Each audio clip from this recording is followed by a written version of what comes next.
আপনি দেখবেন যে খ্রিস্টানরা কিন্তু গলায় একটা মালার সাথে একটা ঝুলিয়ে রাখে, সেটাকে তারা হয়তোবা যিশুই বলে। আমরা কিন্তু এই গতকালকের লোগোটা যদি আপনি একটু পর্যবেক্ষণ করতে চান, তাহলে একটু ভালো করে পর্যবেক্ষণ করেন। সেই যে যিশুর যেই মালা গলায় দিয়ে ঝুলিয়ে রাখে, তার সাথে অনেকটাই কিন্তু মিল আছে। আগের লোগোতে নিচে কিন্তু একটি আরবি লেখা ছিল, সেই আরবি লেখাটাও নাই। এবং ইহুদিদের যে কবর, সেই কবর কিভাবে দেওয়া হয় সেটা আপনি একটু পর্যবেক্ষণ করলেই ওই লোগোর মধ্যে সব কিছু আছে। জামাতের লোগো চেঞ্জ হয়েছে, এই জামাতের যে লোগো চেঞ্জ হয়েছে এটা সবাই দেখেছে। 1971 সালে যেই দলটি বিরোধিতা করেছিল যুদ্ধের, সেই দল কিন্তু নতুন করে আমরা দেখছি যে পেয়ার নামক যেই ঔষধটি, সেই ঔষধটি বাংলাদেশের মানুষের খাওয়ানোর চেষ্টা করেছিল। ইতিমধ্যে আমরা দেখছি যে সামাজিকভাবে সেই পেয়ার যে ওষুধ সেটা কিন্তু হোঁচট খেয়েছে। গতকালকে আবার দেখলাম লোগো। এই পেয়ার যে পদ্ধতি, এই পদ্ধতি হলো ইহুদিদের পদ্ধতি। আপনি জানেন যে ইসরায়েলের নেতানিয়াহু যে রাষ্ট্রপ্রধান, তিনি কিন্তু এই পেয়ার পদ্ধতিতে তিনি সেখানে রাষ্ট্র ক্ষমতায় আছেন এবং রাষ্ট্র ক্ষমতায় থাকার পরে কিভাবে গণহত্যা চালাচ্ছেন সারা পৃথিবীতে আপনারা জানেন।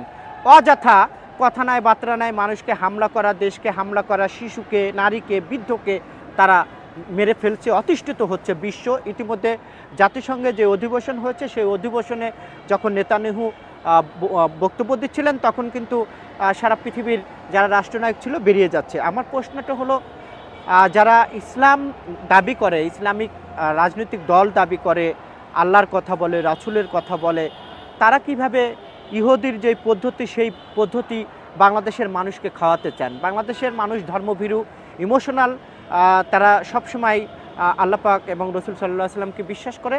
তারা এই যে ইহুদির যে মতবাদ, এই ইহুদি মতবাদ বাংলাদেশের মানুষ এখন মানে না। কিন্তু প্রশ্ন হলো যে এই দলটি কেন ইহুদি মতবাদ মানছে?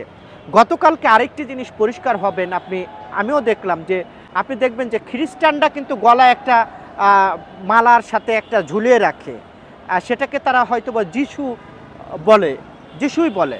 আমরা কিন্তু এই গতকালকের লোগোটা যদি আপনি একটু পর্যবেক্ষণ করতে চান, তাহলে একটু ভালো করে পর্যবেক্ষণ করেন।